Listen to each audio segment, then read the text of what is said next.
Well, we were going, our plan was to travel down to Cape Town for, the main reason was to attend our son's graduation at UCT and to attend my nephew's wedding and then spend Christmas with some family that I have in Cape Town. So we left Gaborone on the 12th of December. We travelled to Ramatlabama, border post, and we crossed into South Africa there. Then we travelled through Mafeking. Everything was fine. We were travelling on the road between Mafeking and Vryburg. Sorry, so could you just maybe remember what time it was? That was about 10:30. We were driving along nicely. It's not a very busy road. How many were you there in the car? Okay, there it was myself, my wife, and our two sons. Okay. So there was 4 of us. So as we were driving along, I just saw in my rear view mirror a vehicle coming very fast behind us. It was a white, I think, Hilux double cab. It had police blue light on the top, and it had police on the bonnet of the vehicle, and I could see the driver was dressed in police uniform. There was another man next to him, but he was in plain clothes, and then I didn't see at the time, but afterwards I realized there was a third man in the back, also plain clothes. So it came up very fast, the lights were on, and it's flashing their lights at us. So I wasn't sure what to do at first. I thought, this is the police, but why are they, do they want me to stop or something? I knew I hadn't been speeding or hadn't broken any traffic rules, so I thought, what is this? So I didn't stop immediately. How far off were you from Mafeking at that point, do you remember? I think around 40 to 50 kilometers. It was before, there's a village called Setlogole. It was before we reached Setlogole. It was around, I don't know if there's a mine there on that road. I think it's called Krypan Mine. So we had gone past that mine. So there was a vehicle in front of us. As I came up behind the vehicle in front of us, this vehicle behind us pulled over to the side of us. And then I could see there were 3 people in that vehicle, and they indicated for us to pull over. So I thought, okay, let me pull over. This is the police, there must be something wrong. So I pulled over to the side of the road, and then they pulled up behind us. And then the 2 guys in the front of their vehicle got out, and they came to our vehicle, one on each side, one on the driver's side. The one on the driver's side was the guy in the police uniform, and the other guy was on the passenger side. So I opened the window, and then the policeman said, driver's license. So I gave him my license.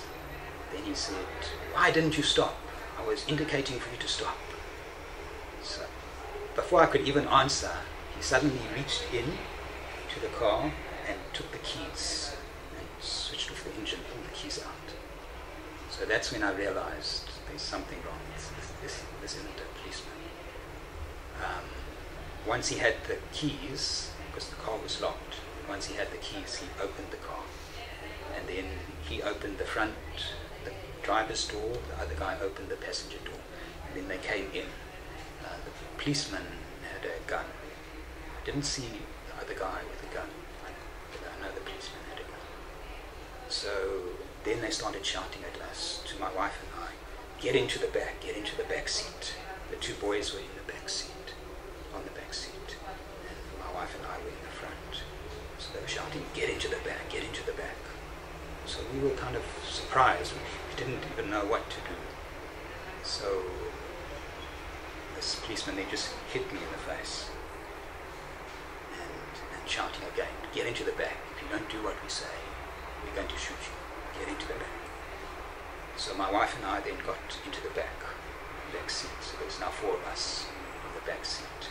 Then these 2 guys got into the front. And and the third guy was in their vehicle. He stayed behind in their vehicle.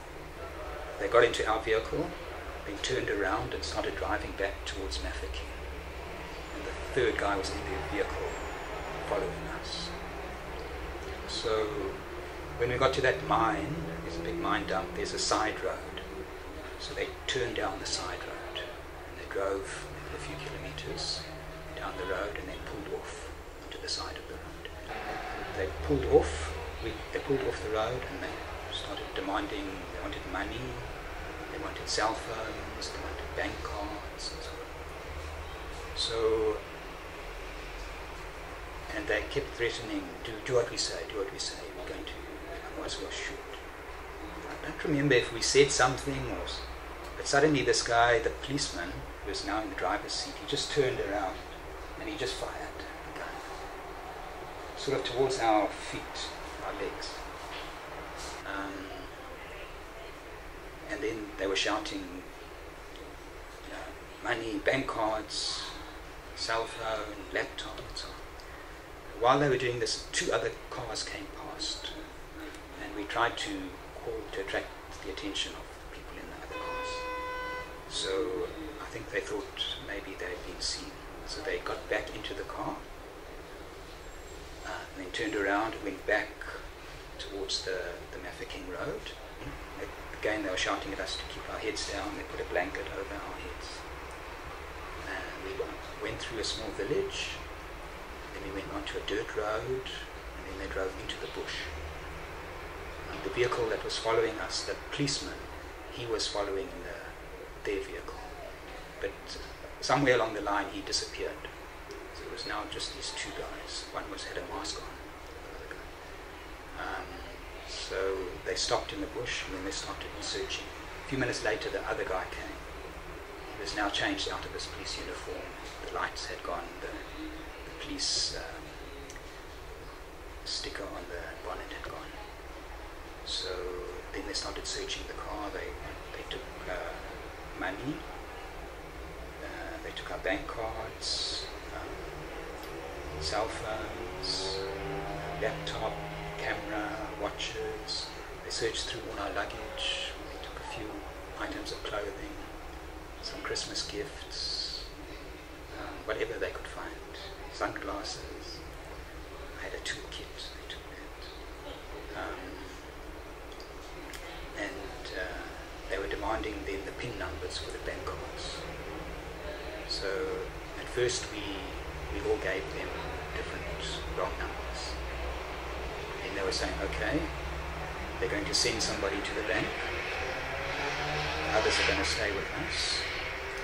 If the numbers we give are wrong, they will shoot us, they will rape my wife. So we felt okay, so we gave them the correct numbers.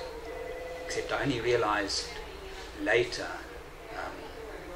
my bank card, I had got a new card about 3 weeks before that with a new PIN number. And I completely forgot at the time. I gave them like the old PIN number. At this point, they handcuffed me. They hit my wife in the back of her head. They were pushing us all around, pulled us out of the vehicle one by one and searched us. In the end, they had everything they wanted. They had the PIN numbers. Fortunately, they didn't leave anybody with us. They then put us all back on the back seat of the vehicle. They locked the vehicle, put the child locks on, the back doors. Then they threw the keys just on the ground, and then they went. I was handcuffed and they tied the other 3 with a rope. So my one son managed to free himself, and then he got into the front of the vehicle, opened the front door. He went, he found the keys, brought them back. Then my other son drove us back to Mafeking. So he reported to the Mafeking police station. He was So they said they don't handle these matters, we must go to the Mabatu police station. But they did manage, they used cutters to cut the handcuffs. They just cut the chain, they didn't manage to get off the bracelets because it's very tight. So then we went to Mabatu police station. There they managed to get off the bracelets of the handcuffs.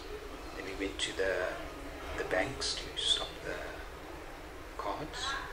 Then we went back to the police station, we made a statement. Maybe could you tell us, when you reported the matter to the police, how was the reception? Yeah, they helped us, but it seemed like they were not very interested. It was just like something happens every day, it seems like. They did take us to a private office and they took a statement. But to me it didn't seem like they really had much interest in the case. They never asked us for a description.